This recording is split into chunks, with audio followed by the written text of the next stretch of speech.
Olá, amigas e amigos, eu sou Oswaldo Bertolino, jornalista e escritor. Este é o canal Notícias do PCdoB.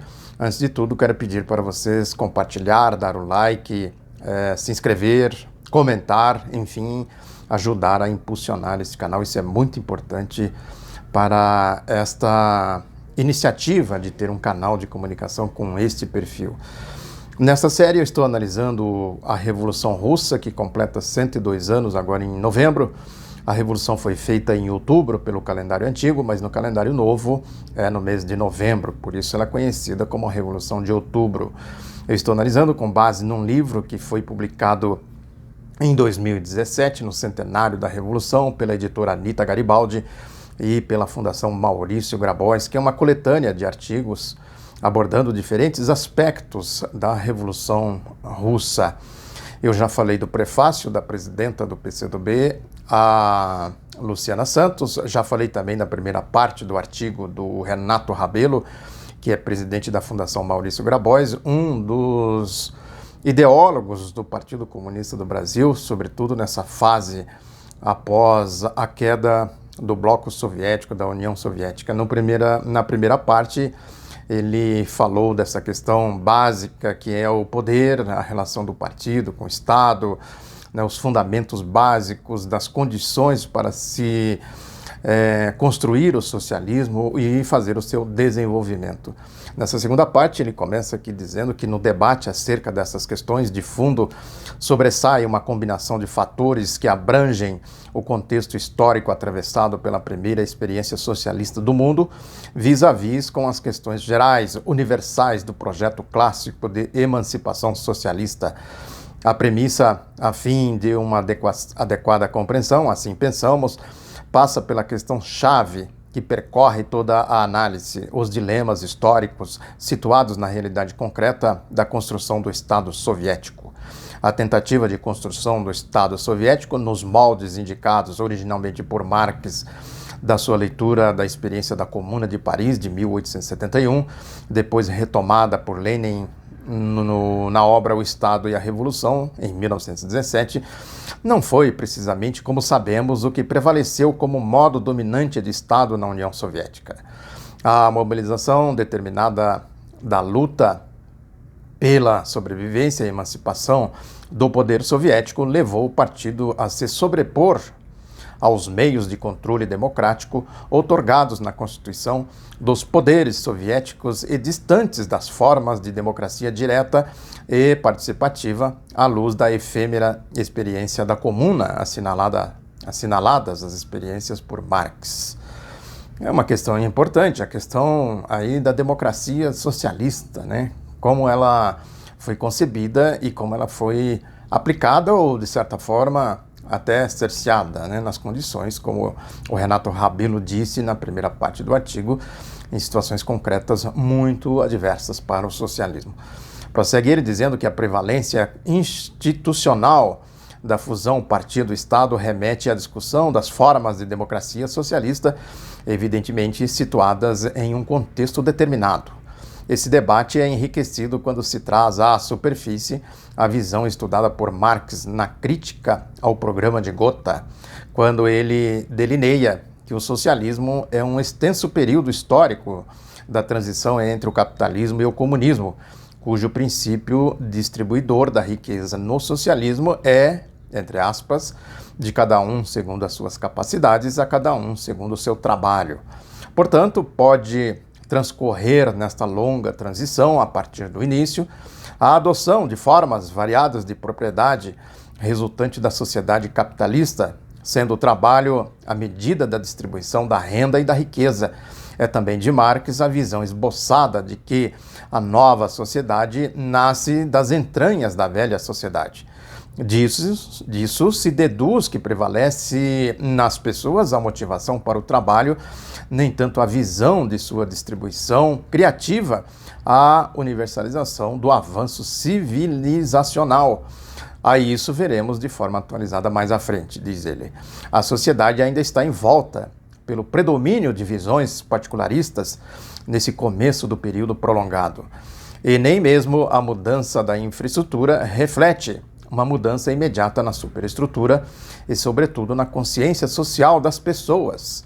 Segundo autores marxistas que se dedicam ao assunto, há uma questão a que repõe o imperativo da construção da democracia representativa no socialismo, segundo cada situação e período histórico. Aqui ele cita o Luiz Fernandes, que é um cientista do PCdoB, cientista social, professor da PUC do Rio de Janeiro. Trata-se de desenvolver as condições jurídicas e institucionais, conduzindo à necessidade de conceber o Estado socialista como um Estado socialista de direito.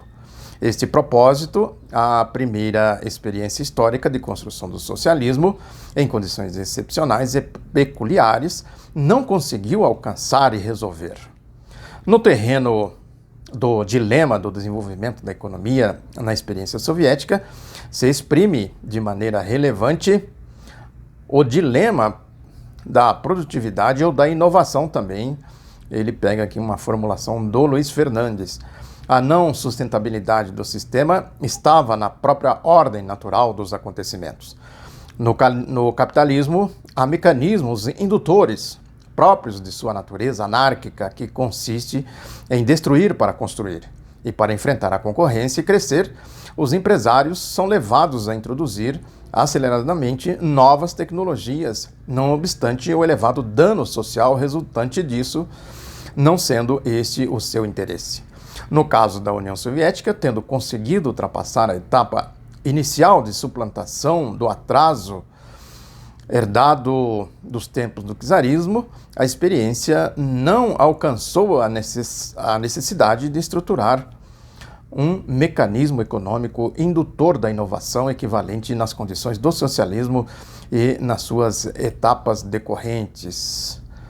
Aí a questão da tecnologia, do desenvolvimento industrial, essa questão da produtividade, né? Isso é um assunto que foi muito debatido na União Soviética, mas em determinado momento esse dilema não se resolveu. Prossegue aqui já o Renato Rabelo, entrando nessa questão da nova luta pelo socialismo. Ele diz que esse dilema decisivo para as sociedades socialistas tem hoje, nas experiências chinesa e vietnamita, a China desde 1978, e o Vietnã desde 1986, e mais adiante cubana desde 2011, alternativas próprias que conseguem superar os impasses e dar materialidade ao socialismo na atual quadra histórica, alcançando altos índices de desenvolvimento das forças produtivas, se distanciando do modelo soviético de um período excepcional, abrindo caminho na transição socialista atual, incorporando formas contemporâneas. O início do período de transição socialista tem como premissa a constituição do Estado de caráter nacional, democrático e popular, hegemonizado pelas forças interessadas nessa transição à nova sociedade, sendo a questão nacional, independência e soberania, a questão primordial tanto para a conquista do poder quanto para a construção do socialismo sob as condições de hegemonia global capitalista e imperialista, sendo esta a condição até hoje da experiência de construção socialista. O socialismo irrompe desde o início do século XX em sociedades capitalistas relativamente atrasadas e pré-capitalistas, impondo às forças dirigentes a tarefa primária de criarem e desenvolverem a riqueza material e não de socializarem a riqueza material existente ou inexistente. Por isso, a centralidade do desenvolvimento das forças produtivas nas experiências socialistas. Na visão marxista, o socialismo tem como pressuposto elevada riqueza social. Daí, o previsto era surgir nas sociedades capitalistas mais desenvolvidas, que lhe permitia afirmar o socialismo como superior ao capitalismo. De forma direta, não há socialismo na pobreza, cujo efeito seria generalizar a miséria. Compreender a construção do socialismo no curso histórico contemporâneo, tanto nas experiências atuais quanto nas passadas, reside no fato de o socialismo existir e operar dentro de marcos de uma economia internacional hegemonizada pelo capitalismo e seus monopólios produtivos e financeiros. Daí a necessidade de combinar, conforme a particularidade de cada experiência, a percepção geral das leis de funcionamento do modo de produção capitalista, notadamente seus ciclos de acumulação e sua forma presente financeirizada. Como vimos, o modelo soviético foi perdendo dinamismo a partir da década de 1960. A direção estatal não percebeu o limite que desde o pós-guerra mundial possivelmente se assomava uma nova etapa que exigia mudanças na estratégia de desenvolvimento. Deng Xiaoping dizia, no processo revolucionário de construção do socialismo, à luz da experiência chinesa, o seu desenvolvimento se dá por etapas. A cada etapa exige reformas estruturais que deem seguimento à construção socialista, mantendo seu dinamismo para avançar a etapas superiores. No ressaltado declínio na União Soviética, as suas causas podem estar na ausência de mecanismos de mercado e competição ainda necessários no contexto histórico contemporâneo. Portanto, o avanço do conhecimento nas presentes experiências no processo de transição socialista em marcha no mundo reativou o debate da questão da construção do socialismo e suas etapas, tanto do ponto de vista econômico quanto da forma da democracia socialista, a constituição jurídica e institucional do Estado. Voltando à abordagem de Marx, de que o socialismo é o prolongado período de transição entre o capitalismo e o comunismo, consequentemente aquele que se desenvolve por etapas no sentido ascendente de superação da divisão social do trabalho e sua relação correspondente entre campo e cidade, indústria e agricultura, e trabalho manual e intelectual, até alcançar o cume do socialismo pleno e o comunismo, produto de vasto e superior desenvolvimento das forças produtivas e elevada consciência social. Olha que síntese muito interessante aqui. Quer dizer, um vasto e superior desenvolvimento das forças produtivas e elevada consciência social. Essa é uma dualidade fundamental para se conceber o socialismo na sua fase desenvolvida. No entanto, a abordagem inicial, constando da própria interferência da dinâmica dos ciclos econômicos do curso capitalista, da transição socialista, é um processo histórico longo, no qual persiste a luta entre a velha e a nova sociedade, de antemão não assegurando quem vence quem. Nessa etapa primária, ainda persiste a noção de que as pessoas se motivam em função do trabalho, prevalecendo o conceito do direito burguês, a cada um segundo seu trabalho, apesar de o capitalismo não aplicá-lo. Assim, ainda é preciso contar para o desenvolvimento da infraestrutura com a existência de várias formas de propriedade privada, sendo o setor estatal crescentemente preponderante. Por conseguinte, é a permanência da economia de mercado que evolui e é regulada pelo Estado com instrumentos de planificação estatal que se desenvolvem. A essência desse sistema de transição é a planificação do desenvolvimento e da expansão do mercado e da divisão social do trabalho. Ele ainda prossegue, o Renato Rabelo, nesse tema, dizendo, então, essa etapa inicial vem sendo caracterizada como etapa primária do socialismo, a qual corresponde à necessidade histórica concretamente posta que exige rápido desenvolvimento das forças produtivas e da expansão ascendente do mercado. Sendo assim, a construção de uma economia socialista de mercado é a própria etapa primária do socialismo, e essa se desenvolve em fases mais avançadas. O importante e atual trabalho que consta desta coletânea, Ciclos Econômicos, Desenvolvimento e Mercados, Anotações sobre o Socialismo e Etapa Primária, de Elias Jabbour, Alex Dantas e Alexandre Belmonte, é um artigo que tem nesse livro, eu vou comentar ele depois. Fornece preciosa metodologia e categorias que põem o debate sobre a construção do socialismo contemporâneo em outro patamar. Por exemplo, eles afirmam, baseados na experiência chinesa, que a essência da fase superior da etapa primária está na junção de dois processos: centralização de grande capital estatal em grandes conglomerados empresariais. A China tem 149 desses conglomerados prontos à tarefa de execução de grandes empreendimentos de Estado. E 2, criação de mecanismos de coordenação e socialização do investimento. O Renato Rabelo prossegue dizendo que hoje, para os países em via de desenvolvimento, sujeitos à assimetria no nível de desenvolvimento na divisão internacional do trabalho, a expansão neocolonial atual do imperialismo impõe objetivamente a centralidade da questão nacional na luta estratégica pela conquista do poder político.